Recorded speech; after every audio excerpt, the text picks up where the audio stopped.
आत्ता माझा आत्मीय परिचय करून दिला त्या डॉक्टर सौभाग्यवती बर्वे मॅडम आणि आपण सर्व अध्यात्मप्रेमी, भगवत भक्ती प्रेमी, भारतीय संस्कृती प्रेमी सुहृदजन हो.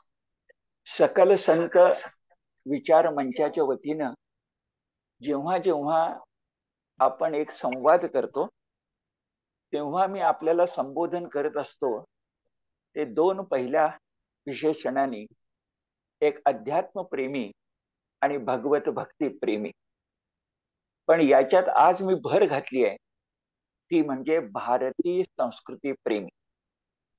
कारण तुम्हाला मला असं जाणवतंय की आजच्या समाज जीवनामध्ये संस्कार कमी पडत चालले.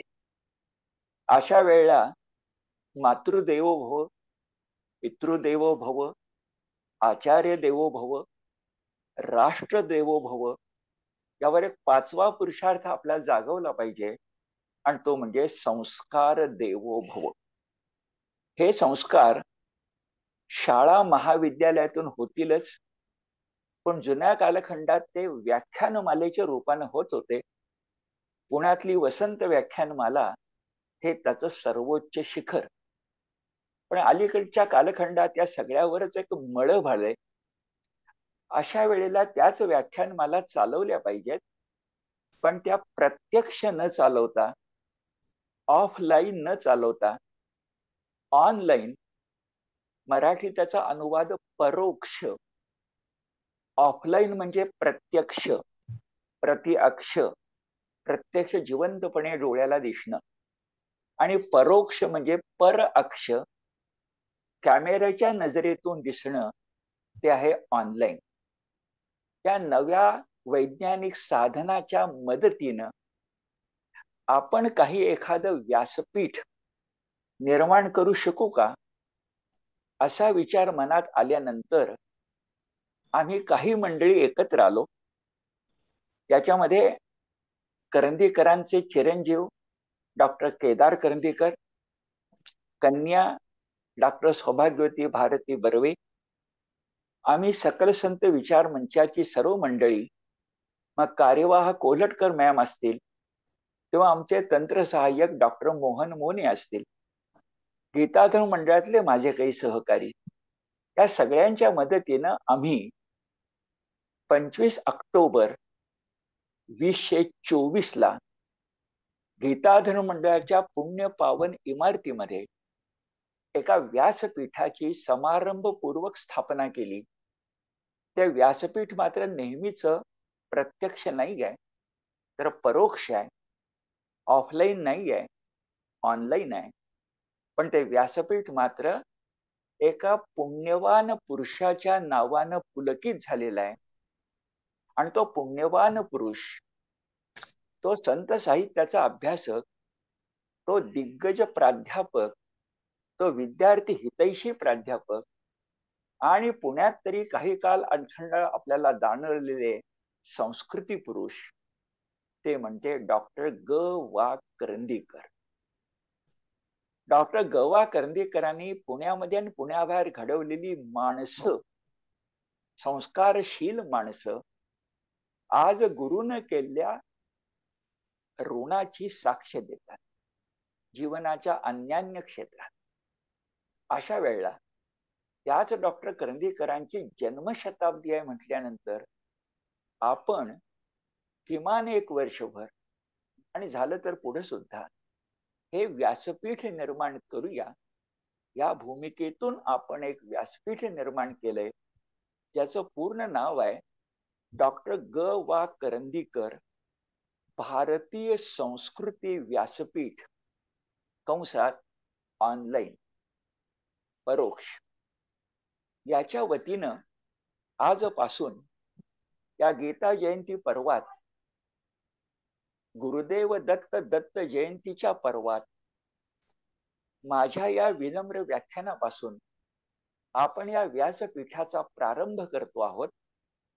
आणि याच्या पुढे प्रत्येक महिन्याच्या 2ऱ्या आणि 4थ्या शुक्रवारी प्रत्येक महिन्याच्या दुसऱ्या आणि चौथ्या शुक्रवारी एक अभ्यास विषय घेऊन, ते कोणते मी सांगतो, अभ्यास विषय घेऊन एक अभ्यासक आपल्या भेटीला येईल, आपल्याशी संवाद करील आणि ज्याच्यातून करंदीकरांचं स्मरण करून संस्कृतीचा एखादा पैलू आपल्या समोर उलगडत जाईल. आपणा सर्वांनी ज्याप्रमाणे गेली 3 वर्ष सकल संत विचार मंचाला भरघोस प्रतिसाद दिलाय. आपले सबस्क्रायबर 490 आहे आणि प्रत्येक आपल्या व्हिडिओचे व्ह्यूज ज्याला म्हणतात ते सहस्राहून अधिक कितीतरी आहे. कित्येक व्हिडिओ आज पुन्हा पुन्हा बघितले जातात. असंच आपलं प्रेम आणि आपला सद्भाव आम्हाला सकल संत विचार मंचाचा एक नवा उपक्रम म्हणून डॉक्टर करंदीकर सांस्कृतिक व्यासपीठाला लाभावा अशी विनंती आपणा सर्व अध्यात्म प्रेमी, भगवत भक्ती प्रेमी आणि संस्कृती प्रेमी सुहृदजनांना मी आम्हा सर्व कार्यकर्त्यांच्या वतीनं प्रारंभीच करतो आहे. आपण आजची विचार यात्रा टप्प्याटप्प्याने उलगडत जाऊया. पहिल्या काही थोड्या वेळात डॉक्टर ग.वा. करंदीकरांचा, त्यांच्या जीवनाचे जे पैलू आहेत त्यांचा थोडक्यात परिचय मी करून दिला तर ते इष्ट होईल. आपण सर्वजण, बहुतांश जण डॉक्टर करंदीकरांना ओळखता, पण याच्या सभेमध्ये त्यांच्या नावाने व्यासपीठ तयार करताना आपण त्यांना शब्द कुसुमांजली तुम्ही मी मिळून अर्पण करूया. डॉक्टर करंदीकरांची जन्मशताब्दी कधी सुरू झाली? आत्ताच मी सांगितल्याप्रमाणे 25 ऑक्टोबर 1924 ला हे शताब्दी वर्ष आहे. सरांचा जन्म 25 ऑक्टोबर 1925 ला झाला आणि 90 वर्ष नव्हे 91 वर्ष सफल संपूर्ण आयुष्य हे करंदीकर सरांना, त्यांचं नाव गणेश, श्री गजाननाच्या कृपेनं लाभलं आणि त्यांनी आपल्या प्रत्येक जीवनातल्या आयुष्यातल्या प्रत्येक दिवसाचा निवृत्तीनाथांच्या शब्दात सांगायचं तर तो सफल संपूर्ण सोन्याचा केला. यात मी कणाची अतिशयोक्ती करत नाही आहे. त्यांचा एक कनिष्ठ मित्र, म्हटलं तर शिष्य, अशा प्रकारचा एक अभ्यासक म्हणून ही आदरांजली मी अर्पण करतो. सरांच्या व्यक्तिमत्वाचे 5 पैलू. पहिला पैलू ते व्याकरणकार होते. मराठी व्याकरण त्यातला सगळ्यात मोठा ग्रंथ म्हणजे शास्त्रीय मराठी व्याकरण मो. के. दामले, कैवर्य केशवसुतांचे बंधू, यांचं जे पुस्तक शास्त्रीय मराठी व्याकरण थोडस स्मृती आड झालं होतं, ते 1970च्या दशकात त्याची बृहत आवृत्ती, परिवर्धित आवृत्ती आणि महाराष्ट्रातल्या सगळ्या व्याकरणकारांना लेख लिहायला विनंती करून केलेली आवृत्ती, हे मराठी व्याकरणाला प्रचंड मोठं योगदान डॉक्टर करंदीकरांनी दिलं. याचा गौरव नागपूर विद्यापीठाच्या कुलगुरूंनी विद्यापीठाच्या वतीनं केलेला आहे. सर म्हणजे व्याकरणकार, पण व्याकरणकाराबरोबर सर समर्थ अशा प्रकारचे प्रबंधकार होते. समर्थ रामदास स्वामींचा दासबोध परिचित जी स्फुट प्रकरण आहेत त्यांच्यावर प्रबंध लेखन, पहिल्यांदा प्रबंध लेखन प्रबंधकार म्हणून डॉक्टर ग.वा. करंदीकरांनी केलं आणि केवळ ज्ञान लालसे पोटी केलं. कारण हे त्याचं प्रबंध लेखन त्यांना डॉक्टरेट देणार होतं, पण सेवा निवृत्तीनंतर देणार होतं, म्हणजे त्यांना कोणताच भौतिक फायदा नको होता. पण अतिशय महत्वाचं प्रबंध लेखन समर्थ रामदास स्वामींच्या साहित्याचे अभ्यासक म्हणून एकच मी आपल्याला सांगतो, संत शब्द सत पासून आलाय आणि महंत शब्द महत पासून आलाय, हे महाराष्ट्राला करंदीकरांनी लक्षात आणलं. असे प्रबंधकार. दुसरा पैलू. तिसरा जर पैलू सांगायचा तर सरांची, तसे ते सांगली, सातारा, पुण्याचे. पण 20-25 वर्ष नोकरी त्यांनी विदर्भात पुसद यासारख्या ग्रामीण भागात केली. आणि त्या ठिकाणी तळागाळातल्या विद्यार्थ्याला जीवनात उभं केलं पाहिजे, यासाठी 4 भिंतीच्या बाहेर जाऊन त्यांनी विद्यावर्धिनी यासारख्या नावाची एक संस्था स्वखर्चानं आणि आयुष्यातली फार मोठी वर्ष खर्च करून उभी केली. आज महाराष्ट्राच्या अन्यान्य क्षेत्रामध्ये अगदी कळसाला पोचलेली व्यक्तिमत्व, मग ते अभिनयाचं क्षेत्र असू दे, आता पोलीस खातं असू दे, ते सहकाराचं क्षेत्र असू दे, आता प्रशासकीय क्षेत्र असू दे, त्यातली अनेक माणसं डॉक्टर करंदीकरांनी घडवलीत असं अत्यंत आदरपूर्वक सांगतात. याची साक्ष 2015 मध्ये सरांचा 90 समारंभ पुण्यातच झाला. त्या चक्षुर्वयो सत्यम मी पाहिलेलं आहे. पण तिसरं व्यक्तिमत्व सरांचं कोणतं, तर विद्यार्थी हितैषी दिग्गज प्राध्यापक. याच 20 वर्षात सरांच्या माग एक मोठा मार्गदर्शक उभा होता, आणि तो म्हणजे आचार्य विनोबा भावे.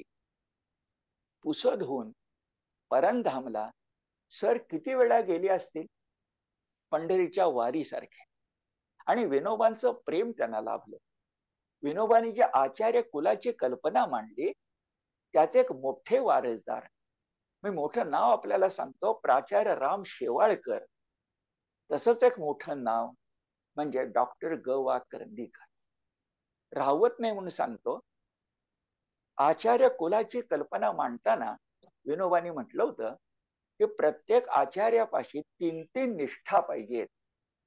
एक विद्यानिष्ठा, विद्यार्थी आणि समाजनिष्ठा, बस आणखी काही नको. तसंच आचार्य कसा पाहिजे, तो निर्भय पाहिजे, तो निर्वैर पाहिजे, आणि यासाठी तो निष्पक्ष पाहिजे. निष्पक्ष असणारा, निष्पक्ष असणारा, निर्वैर निर्भय आचार्य म्हणजे डॉक्टर ग वा करंदीकर. याची साक्ष पुण्यात आपण सर्वांनी घेतलेली आहे.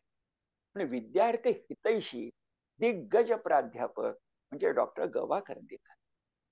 त्यांनी मी एकत्र 11 वर्ष काम केलं ते गीता धर्म मंडळात. 2003 पासून 2005 पासून 2016 पर्यंत.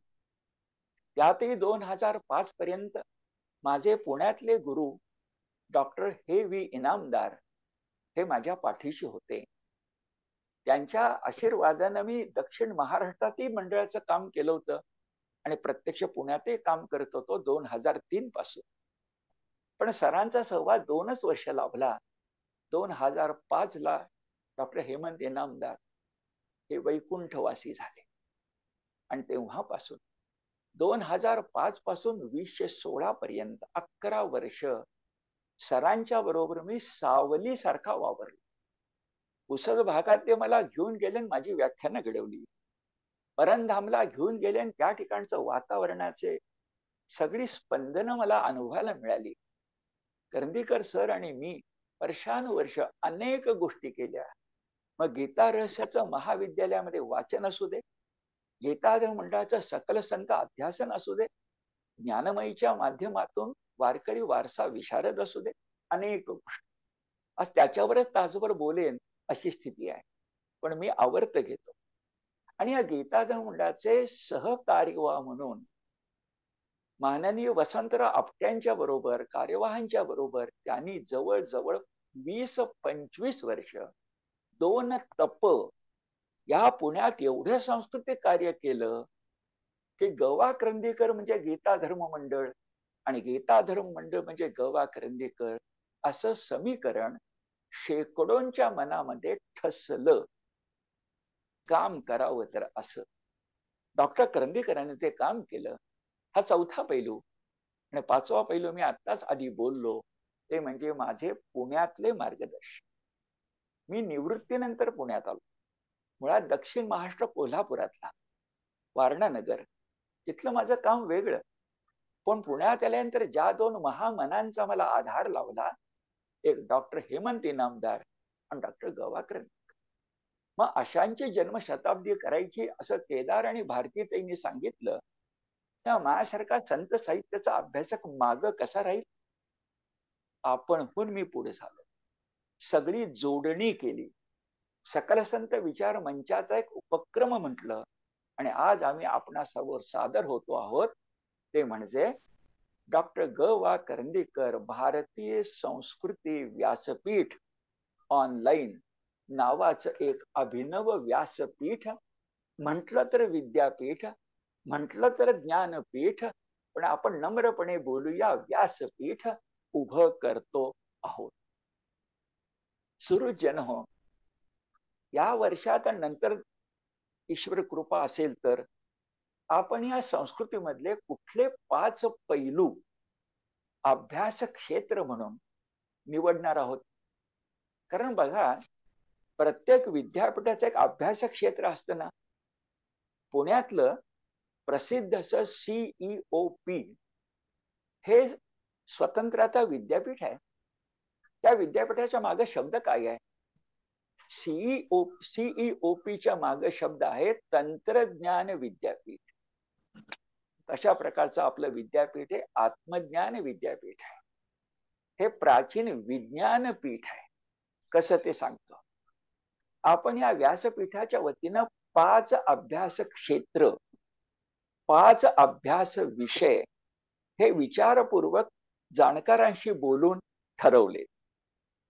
पहिलं असं की तुम्हाला मला मध्ययुगीन इतिहास माहिती आहे, वर्तमानकालीन इतिहासाचे तर आपण साक्षीदार आहोत, पण तुम्हाला मला इसवी सन 1205 पूर्वीचा, यावनी अंमल या देशात सुरू होण्यापूर्वीचा, घोरी आणि खिलजी आणि नंतर मोगल घराणी सुरू होण्यापूर्वीचा आकडा लक्षात ठेवा. इसवी सन 1205 पूर्वीचा, त्याला प्राचीन इतिहास म्हणतात.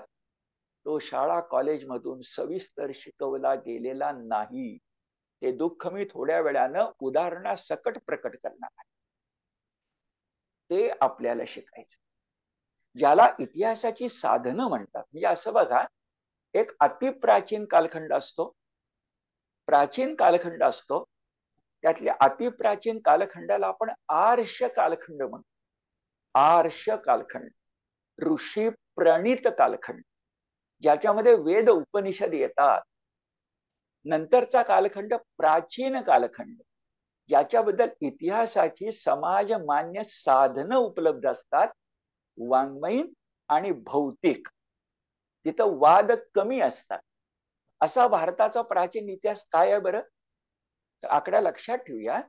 सगळ्या इतिहासकारांनी एकमतानं मान्य केलेला म्हणजे इसवी सन पूर्व 605, इसवी सन पूर्व 605 ते इसवी सनोत्तर म्हणजे ख्रिस्तानंतर 1205, इसवी सन पूर्व 605 ते 1205, 1800 वर्षाचा इतिहास हा प्राचीन इतिहास. त्याच्या पूर्वीचा अतिप्राचीन म्हणजे आर्ष इतिहास.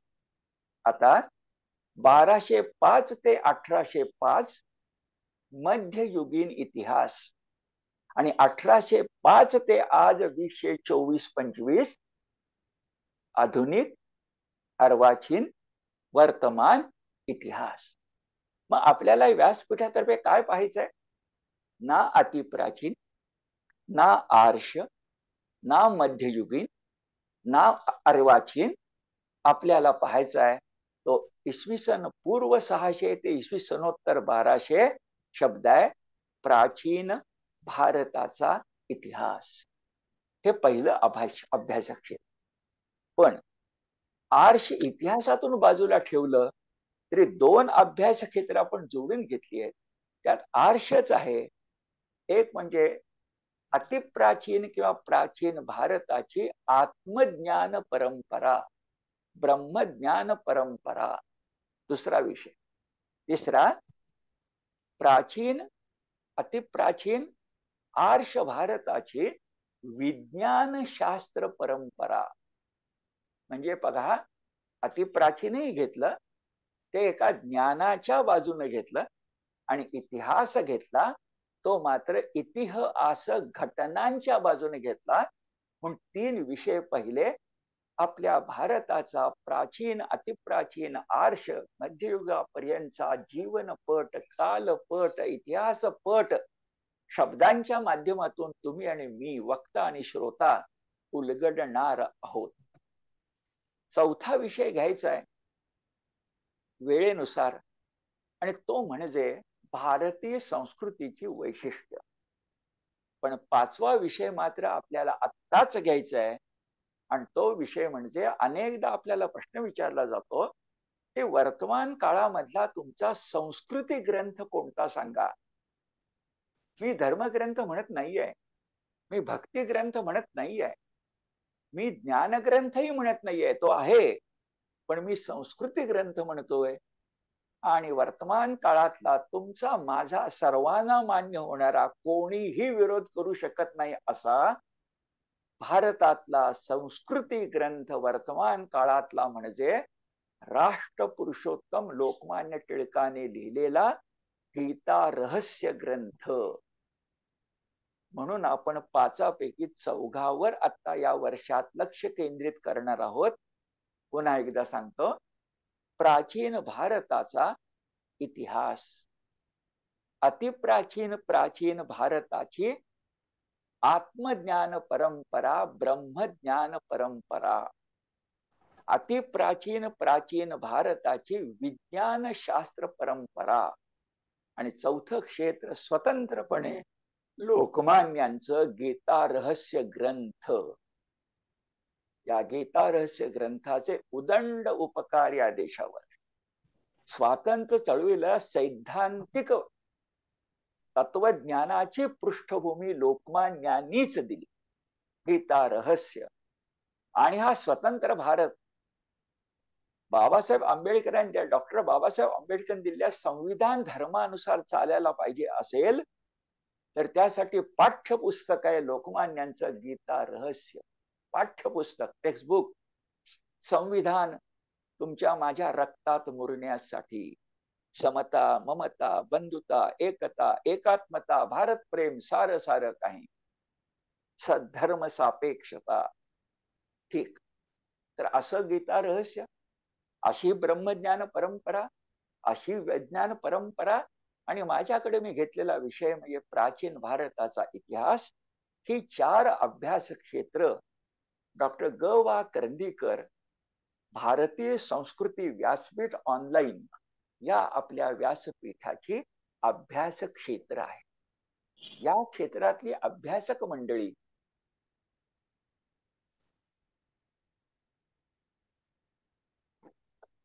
अभ्यास करून आपणा समोर एका तासात दर महिन्याच्या 2ऱ्या आणि 4थ्या शुक्रवारी 5 ते 6 सादर होतील.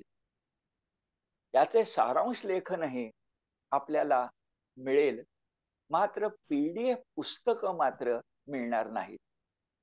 त्यामुळे व्याख्यानच ऐका, ऑनलाईन जेव्हा आहे तेव्हाच ऐका आणि अगदीच चुकलं तर नंतर जो सारांश दिला जाईल पुस्तकाची 2 पृष्ठ फक्त तो बघा. एवढंच व्यासपीठाच्या वतीनं आज आपल्याला करणं शक्य आहे. अन्य काही गोष्टी असतील तर नंतर. आता माझ्या अभ्यास विषयाकडे वळतो आणि तो म्हणजे प्राचीन भारताचा इतिहास. संस्कृती प्रेमी सुहृद जन हो, स्वातंत्र्यानंतरची 70 वर्ष आणि स्वातंत्र्यपूर्व बालपण असा मी एक या देशातला नागरिक आहे.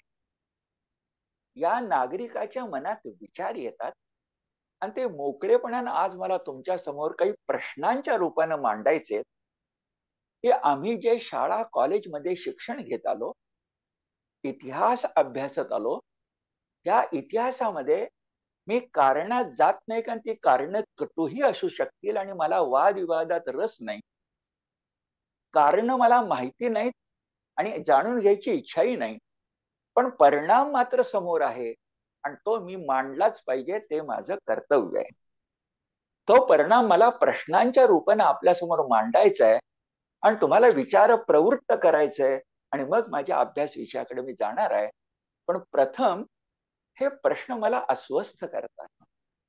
वामन पंडितांनी त्यांच्या आधी भाऊ भर्तृहरीनं म्हटलं, ही 7 शल्ये मनी. तसे काही शल्य माझ्यासारख्या या देशाच्या सुजाण अशा नागरिकाला, अभ्यासक अशा नागरिकाला, राष्ट्रभक्त अशा नागरिकाला, विनम्र उपासक नागरिकाला अस्वस्थ करतात. मी पहिला प्रश्न विचारतो आपल्याला की आपणाला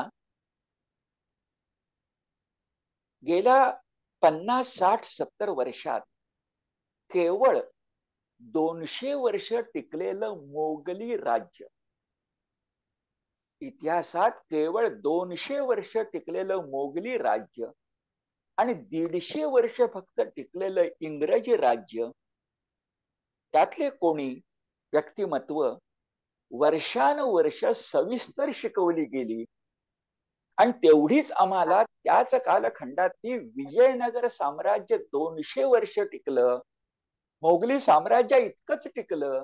त्या विजयनगर साम्राज्याचा इतिहास आम्हाला तेवढा सविस्तर का माहिती नाही?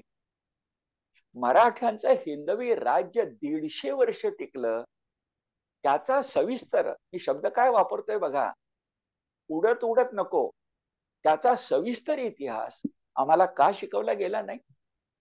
काय घडलं की आम्ही याच्यापासून तितके अनभिज्ञ राहिलो? पहिला प्रश्न. दुसरा प्रश्न मी आपल्या समोर ठेवतो की आपल्या भारतातलंच आज एक मोठं राज्य, प्रगतीचं शिखर गाठायच्या दृष्टीनं घोडदौड करणारं राज्य अनेक क्षेत्रात, ते म्हणजे आसाम राज्य.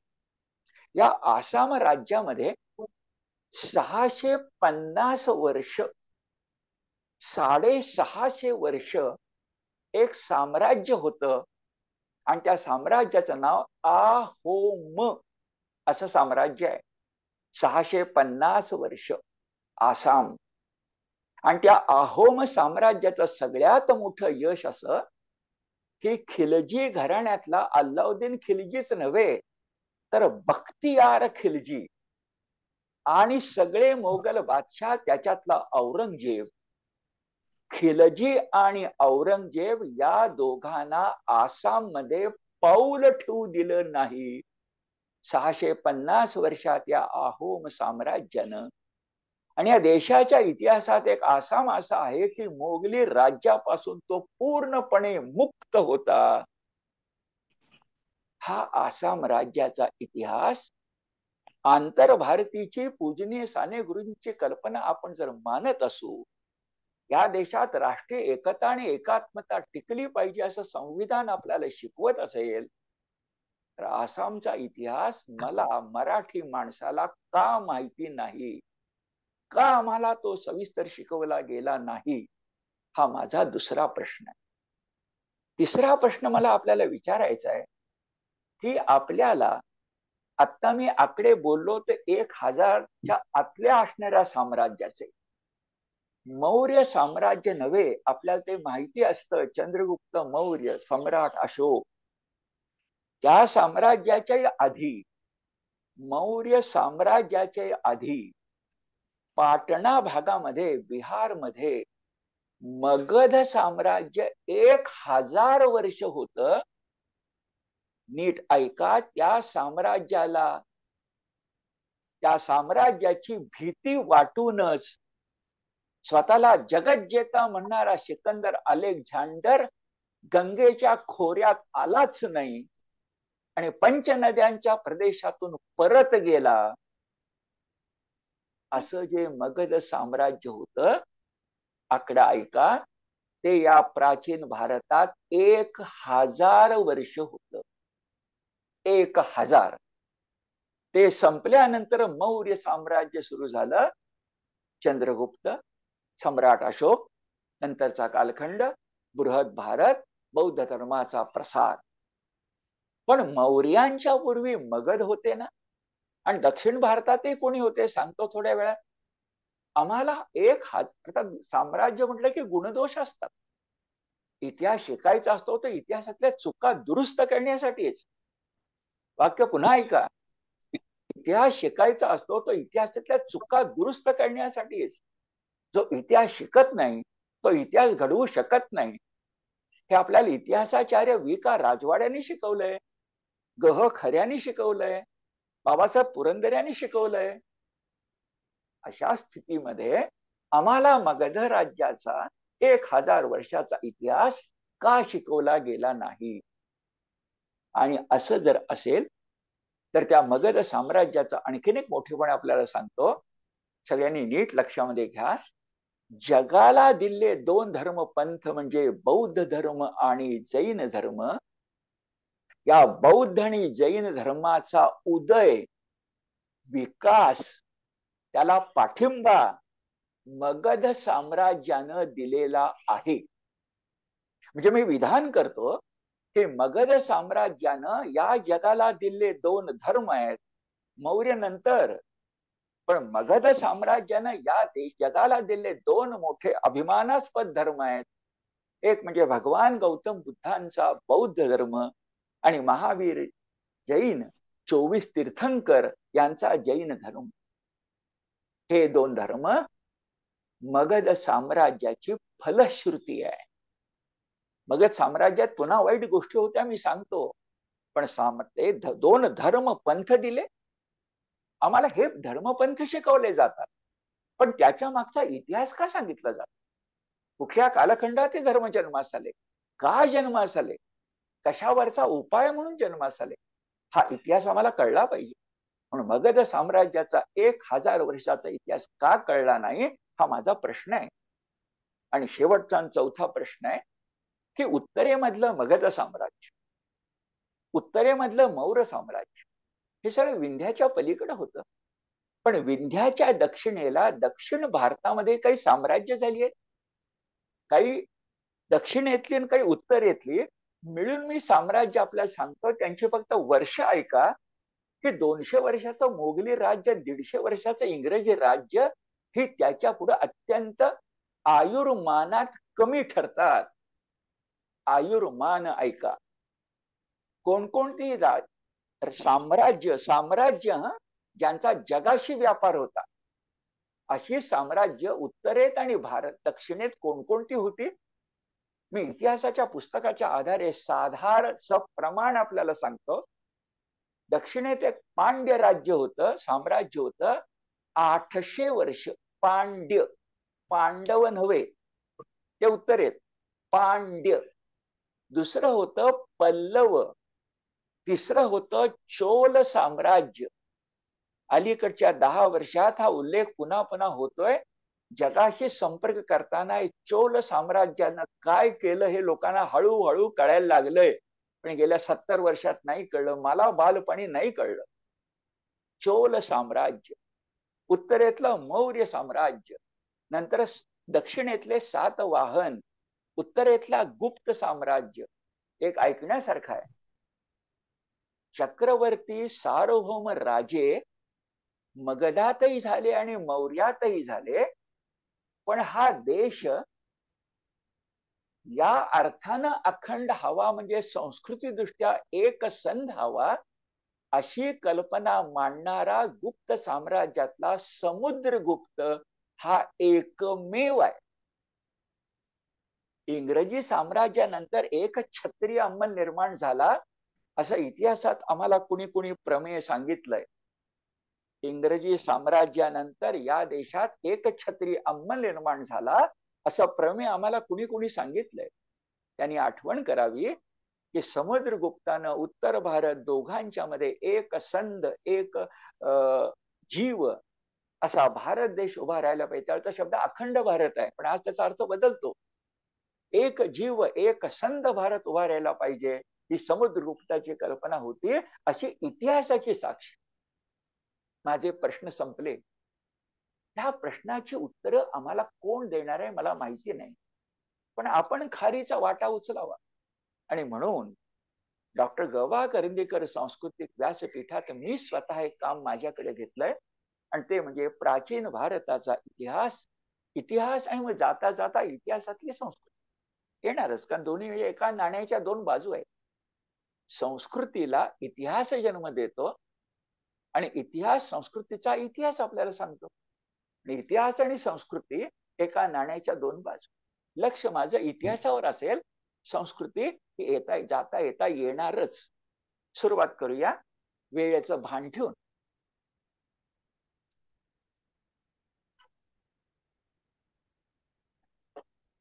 संस्कृती प्रेमी सुरू जन हो, इसवी सन पूर्व 6वं शतक, याच्या माग आर्ष कालखंड, अति प्राचीन कालखंड. इसवी सन पूर्व 6व्या शतकापासून आपल्या भारतवर्षाचा सुसंगत इतिहास उपलब्ध होतो.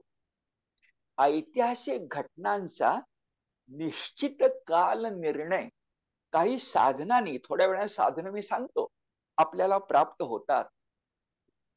आणि अनेक वादविवादांना जन्म देणारा जो एक आर्ष कालखंड आहे.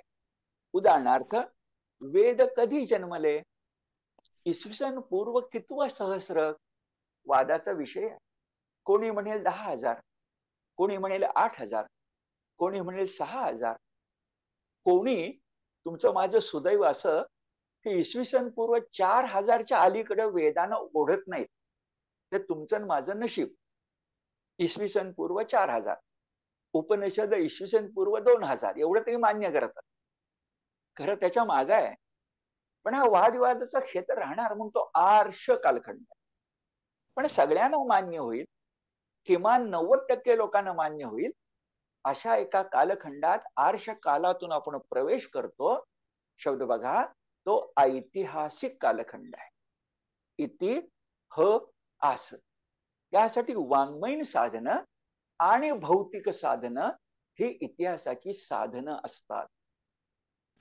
या साधनांच्या आधारे काल निर्णय करता येतो आणि तो काल निर्णय करणं अतिशय आवश्यक आहे. म्हणजे असं घडतं बघा की आर्ष कालाच्या थोड्या धुक्यातून आपण स्वच्छ प्रकाशाच्या इतिहास प्रांतात पाऊल टाकतो, पदन्यास करतो. तर इसवी सन पूर्व 600 पासून तिथून इसवी सनोत्तर 1205 पर्यंत आपण जायचं. आता साधनं कुठली असतात? तर सगळ्यात महत्वाची साधनं म्हणजे वाङ्मयीन साधन. पण एक अडचण येते की त्या वाङ्मयाचा काल कसा ठरवायचा? म्हणजे एवढा मोठा कालिदास कोणत्या कालखंडात होऊन गेला? रामायण महाभारत आमचा इतिहास ग्रंथ कोणत्या कालखंडात होऊन गेले? 18 पुराणातलं भागवत पुराण आमचं कोणत्या कालखंडात होऊन गेलं? किंचित वाद राहणार.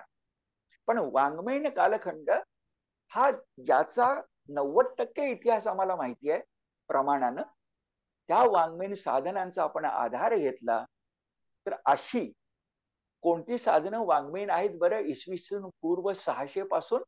ऐका.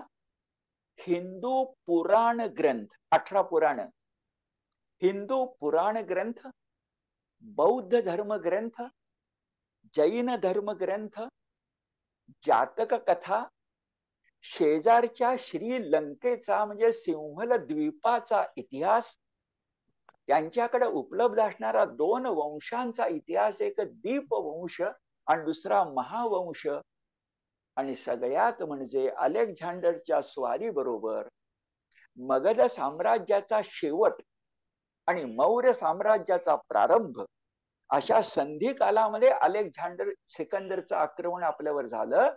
तेव्हा ग्रीक इतिहासकारांनी लिहून ठेवलेली टिपणं, आपले सगळे हे धर्मग्रंथ आणि ग्रीक इतिहासकारांनी लिहून ठेवलेले ग्रंथ, त्यातली टिपणं ही वाङ्मयीन साधनं आहेत, ज्यानं आम्ही आमच्या भारतवर्षाचा प्राचीन इतिहास आणि त्यातल्या घटना, त्यातली संस्कृती निश्चित करू शकतो.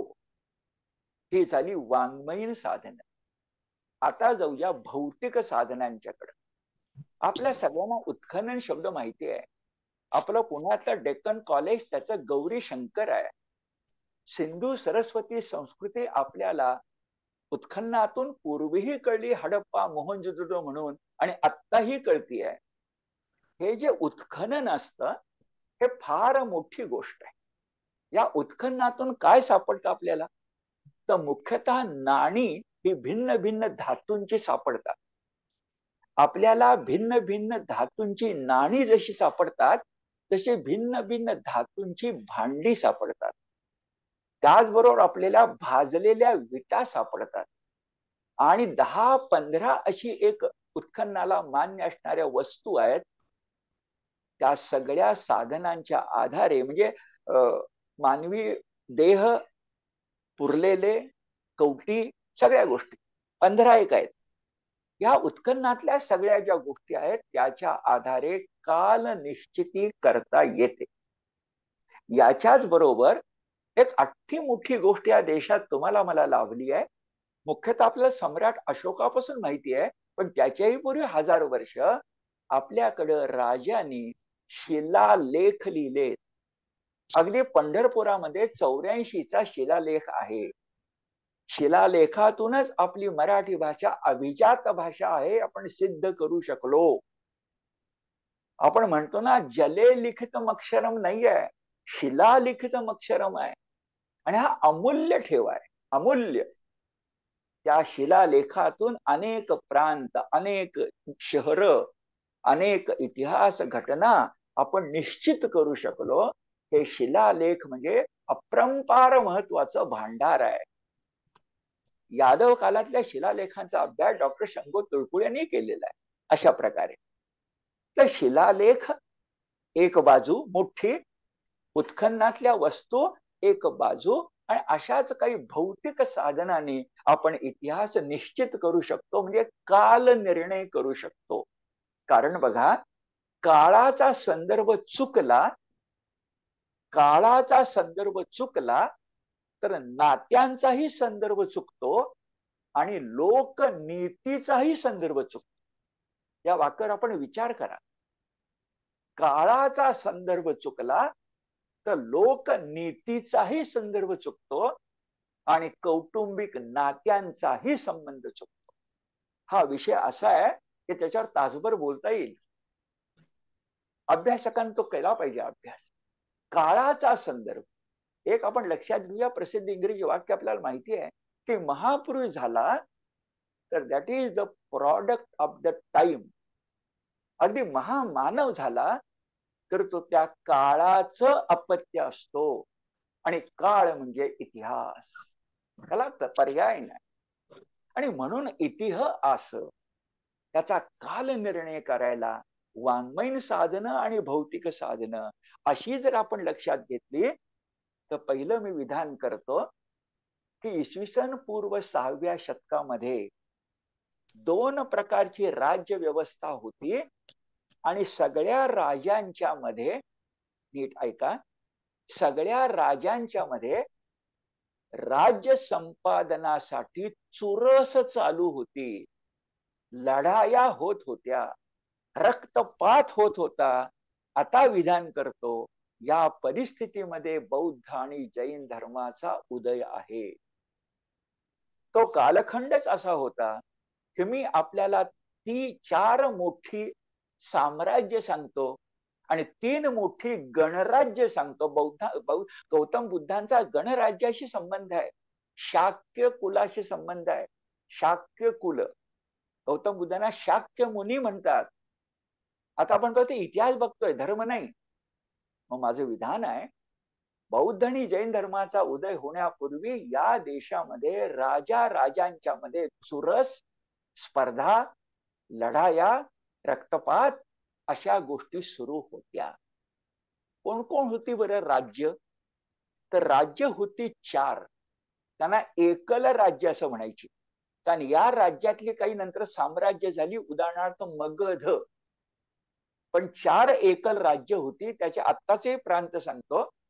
मगध साम्राज्याचं केंद्र होतं आजचं बिहार मधलं पाटणा शहर आणि गया जिल्हा. पाटणा जिल्हा आणि गया जिल्हा या ठिकाणी मगध साम्राज्याचं केंद्र होतं. दुसरं साम्राज्य ज्याच्यामध्ये अयोध्या आणि काशी होती आजची, त्याचं नाव कोसल. म्हणूनच कदाचित रामायणामध्ये रामाची आई कौसल्या आहे. हा जो कोसल देश होता, कोसल राज होतं, त्याच्यामध्ये उत्तर प्रदेशातलं लखनौ शहर होतं आणि अयोध्या होती आणि काशी हा त्याचा एक भाग होता. कोसल राज्य, मगध राज्य. नंतर आपण पुराण काळातून एक छान शब्द ऐकलाय, अवंती राज्य. हे जे अवंती राज्य होतं, हे ज्याला आज आपण माळवा प्रांत म्हणतो, हा माळवा प्रांत तिथं अवंती राज्य होतं. आणि एक मोठं राज्य होतं, त्याचं नाव वत्स. वत्स म्हणजे वासरू. पण वत्स नाव काय माहिती नाही. पण या वत्स देशातला एक राजा होता, ज्याचं नाव उदयन. आणि वत्सराज उदयन म्हणजे आपल्या प्राचीन इतिहासातला एक असा वीर पुरुष आहे की तो अनेक दंत कथांचा नायक आहे. विलक्षण सामर्थ्यशील असा वत्सराज उदयन आहे. तो कलाप्रेमी आहे आणि महत्वाकांक्षी आहे. तो पराक्रमी आहे आणि कवी आहे. एकच उदाहरण सांगतो. प्रख्यात कवी कालिदासाच्या तोडी संस्कृत कवी म्हणजे भास. या भासांचं स्वप्न वासव दत्त नावाचं नाटक आहे. त्यात वासव दत्ता नायिका आहे आणि उदयन राजाला स्वप्न पडतं म्हणून स्वप्न वासव दत्ता.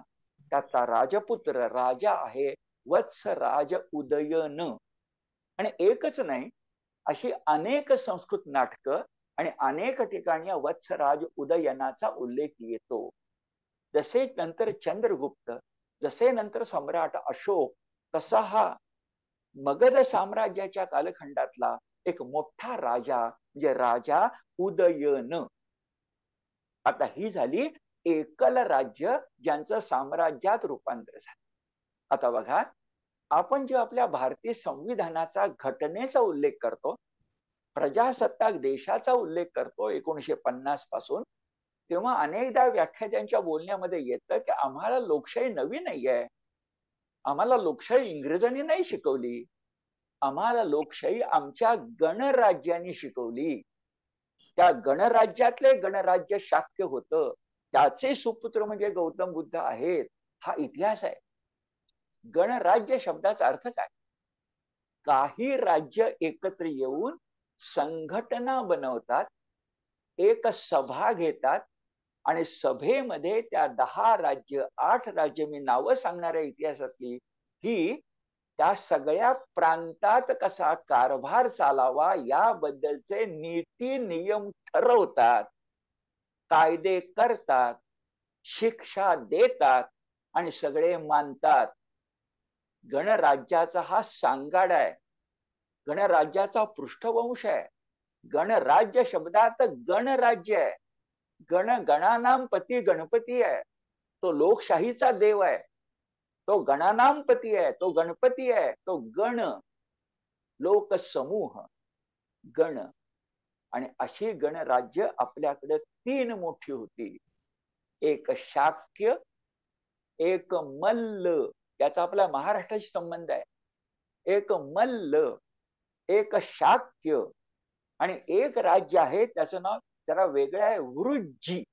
वृ आणि जला जी. आता याच्यात कोणती राज्य होती? तर आपल्याला रामायणापासून शब्द ऐकून माहिती आहे, विदेह, वैदेही हे राज्य होतं. रामायण महाभारत काळात होतच, पण मी इसवी सन पूर्व 600 बोलतोय, इतिहासातलं बोलतोय. विदेह होतं.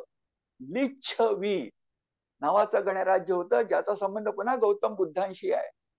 नंतर ज्ञातृक, एका राज्याचं नाव ज्ञातृक इतकं संस्कृतोद्भव होतं. तिथं ज्ञानी माणसांना नक्की किंमत असेल, गावाचं नावच जर ज्ञातृक आहे तर. ज्ञातृक, लिच्छवी, विदेह अशा 8 छोट्या छोट्या राज्यांचं गणराज्य होतं, ज्याचं नाव वृज्जी. याशिवाय शाक्य आणि याशिवाय मल्ल असा प्राचीन भारतवर्षामध्ये राज्यांचा पट होता असं दिसेल. आता अशा सगळ्या राज्यांच्या मध्ये गणराज्य जरा बाजूला ठेवूया, कारण त्यांच्यामध्ये वाक्य बघा, साम्राज्याची महत्वाकांक्षा नव्हती, कारण ती गणराज्य होती. म्हणून मी म्हणतो आम्हाला लोकशाही दुसऱ्यांनी शिकवायला नको, आम्हाला कळतं. पण जी राज्य असतात, गणराज्य वगळा, पण जे राज्य असतात या राज्यामधल्या राजाला सम्राट होण्याची आकांक्षा असते. आता राज्य किती होती? मगध, कोसल, अवंती आणि वत्स. याच्यात मगध राज्यानं पुढाकार घेतला. त्यांनी अन्य राजांच्या राजकन्या आपल्या राजपुत्रांना विवाह करून आणल्या आणि नाते संबंध जोडला.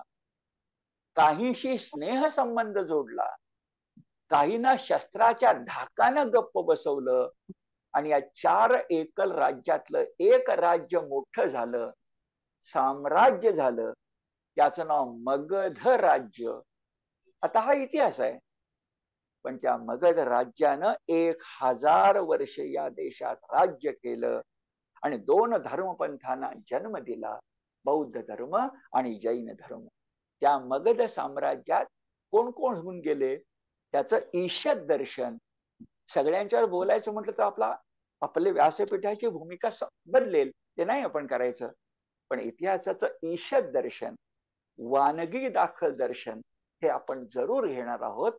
आज मला ज्यांना मी मनापासून मानतो ते डॉक्टर गौबा करंदीकर यांच्या नावानं पुलकित झालेल्या व्यासपीठामध्ये ऑनलाईन पहिलं प्रथम पुष्प गुंफायची संधी डॉक्टर करंदीकरांच्या कुटुंबीय मंडळींनी आणि सर्वांनी मला दिली.